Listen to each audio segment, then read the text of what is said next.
Now I'll let you see what can happen when you get in too big of a hurry.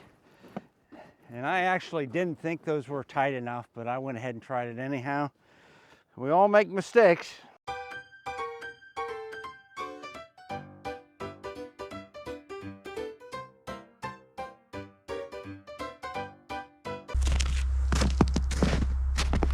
Well, as you can see, the last couple days, a lot of the snow has gone away. It's melted. We had some rain too that got rid of some. I'm going to take these covers off. As you've seen from the previous week's videos, my tractor didn't start, so I put a battery charger on it. And I also brought up a heat lamp to put underneath the oil pan just to see if I can heat it up enough to get it started. Not so sure why it didn't start, but that will be tomorrow morning after the battery charges and everything. And I'm gonna get this a little bit ready to run tomorrow. There's no rain or snow tonight, so I should be able to take this off and it should be pretty clean.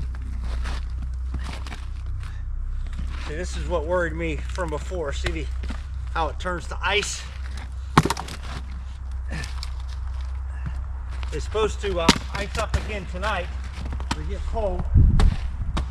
That is why I want to get everything off tonight, except for this. I will take that part off. I'll take this much of it off. Get it ready to run.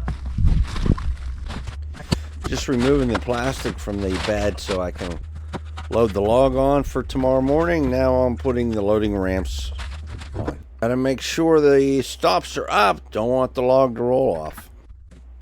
Now, the beginning of this video, you'll just see the challenges of working in the weather. But as the video moves on, you'll actually see quite a few challenges I brought on myself, which probably didn't need to happen. So continue to watch as I move along in this process. Here you'll see me as I roll over the log. I noticed the bottom was frozen to the ground, so there was a lot of dirt I had to get off. Dirt and ice. Well, once I get this log rolled up on there and in place, I'm going to call it a day, and I'll be restarting tomorrow. But in the meantime, if you can think about it, go ahead and subscribe and ring that notification bell and watch till the end. Now, yesterday I came up. You can see I charged the battery all the way up. I also put a heat lamp underneath the oil pan to see if I can heat it up. I had a tarp over top of it, but I should have put something on top of the tarp. It was really windy. But we're going to give it a shot today and see if we can get it started. And hopefully I can. If I can't, I might have to buy a new battery for it or look at maybe other issues, but let's give it a shot. Now I'm holding it on, the glow plug's on for about 10 seconds and about 10 seconds off.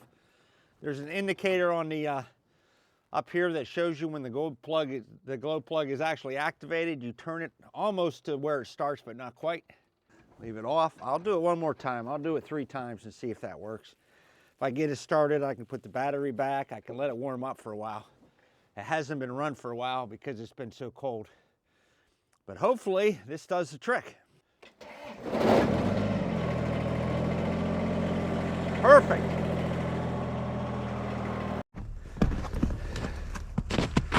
I hope you can see it, but this log comes to here and then it turns way out.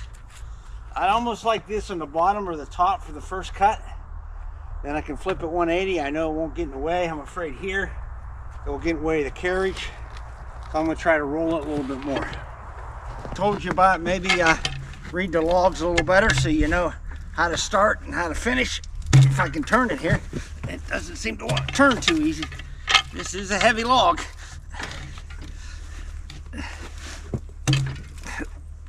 I'm going to have to, one way or another.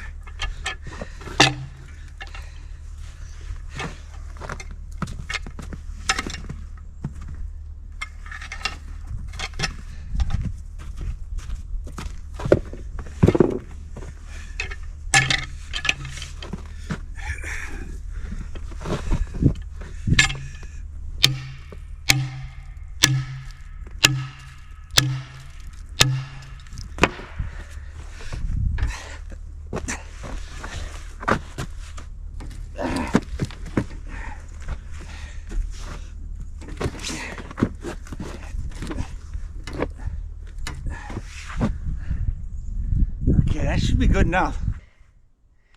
8 3/4.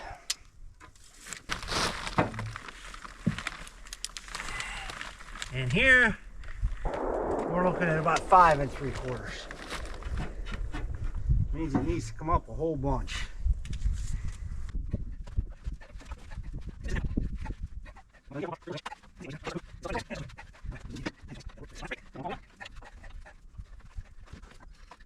Okay, let's get this thing unwrapped.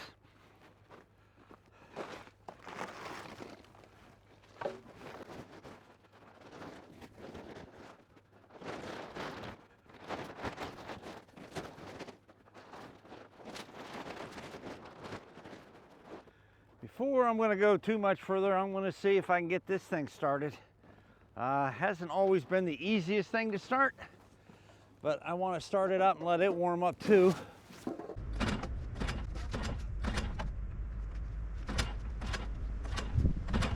I have noticed some complaints on starting these engines when it's cold, these Kohler engines. Now I can see why.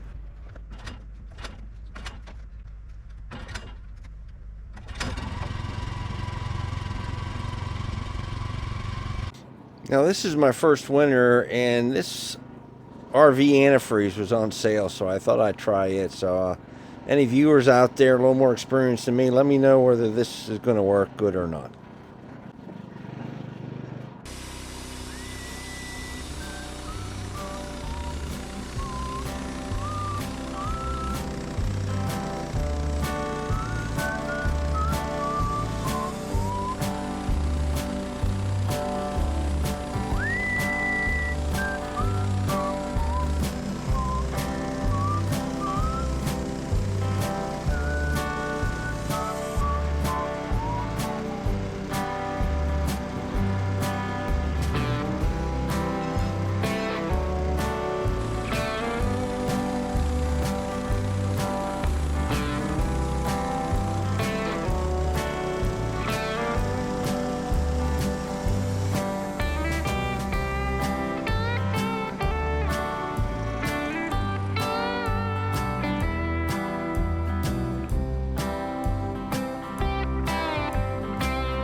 I sometimes struggle using this small PV to turn these logs over. That's one of the reasons why I cut this one side down so much.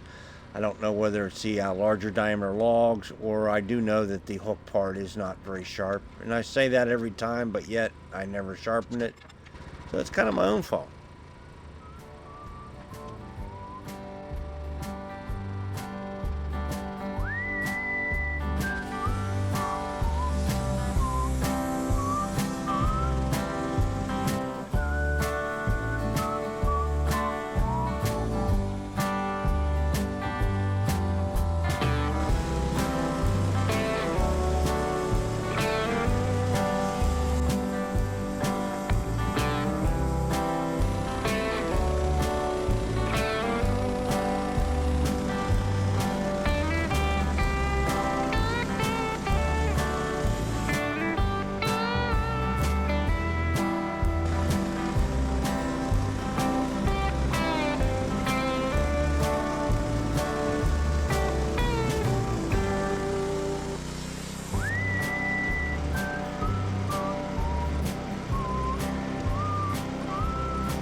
Out of practice, these flitches are killing me. I'm just having a hard time with them, getting them up, getting them set up. I need to use a better board for backing. I struggled trying to put 2 flitches up, so I decided to just go with 1. And once I got it tightened and squared up, it seemed like it was more of a struggle than it should have been.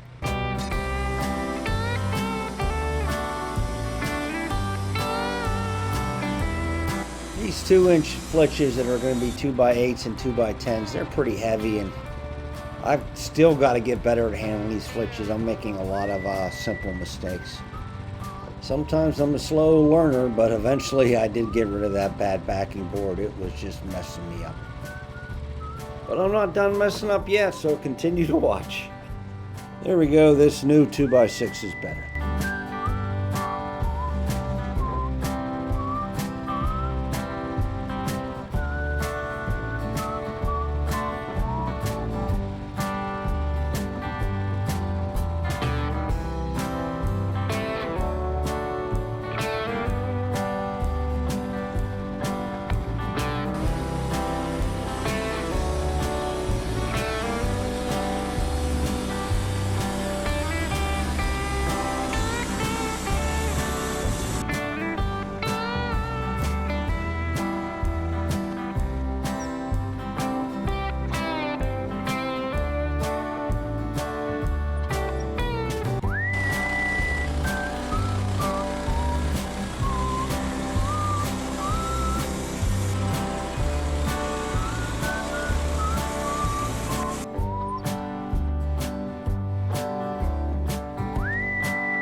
Well, that's going to slow me down a bit. That's a major mistake there. Apparently, I didn't have those boards tight enough and clamped hard enough where they stayed. The blade grabbed them and pulled them over, and it jumped my blade. No sense crying over spilled milk. I guess I'll just have to get that blade off and probably replace the blade. It's probably no good now. This is the first blade I've ruined in quite a while.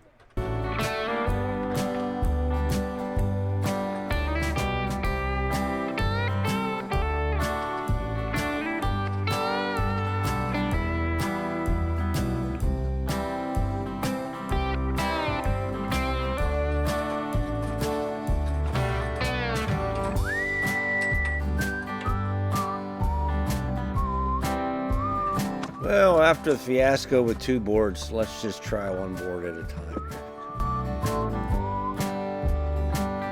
Now that you see what can happen when you get in too big of a hurry, and I actually didn't think those were tight enough, but I went ahead and tried it anyhow. And you see when it fell, it bent. It didn't bust it, but it did bend it. Once it's bent, I'm not even gonna try to use it. So that's a blade gone. But that happens. We all make mistakes. And my biggest mistake there was getting in too big of a hurry. It's a good thing blades are fairly easy to put on. Not too much to them, really.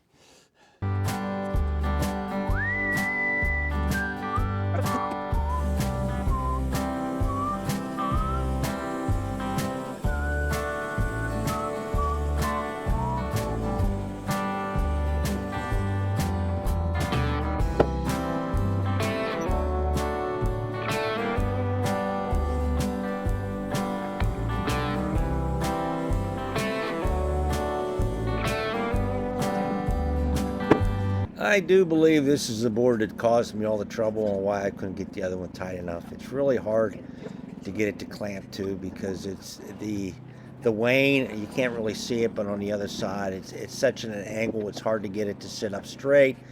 Plus it's very, you know what I mean, it's very narrow in the middle. You really can see in this picture here why it is narrow in the middle, and all that created a heck of a time trying to clamp it down. We eventually got it and got it flipped over then, and got a 4-inch board out of it. Sometimes I wonder now if the 4-inch board was really worth it. So here you go. Once again, these darn flitches have been quite the adventure for me. Well, let's take a look at what this log has given me. Okay, first log is one 6x6, one 1x10, or no, I'm sorry, that looks like a 1x8, two 1x6s, a 1x4, a 1x2, and then I have two 2x10s and three 2x6s, and the ones on the top are just going to be used for stickers. Well, I consider that a pretty good haul, and once again, thanks for viewing. Please subscribe if you get a chance, and like, and ring that bell. And once again, this is the old man with a plan. I'll see you later.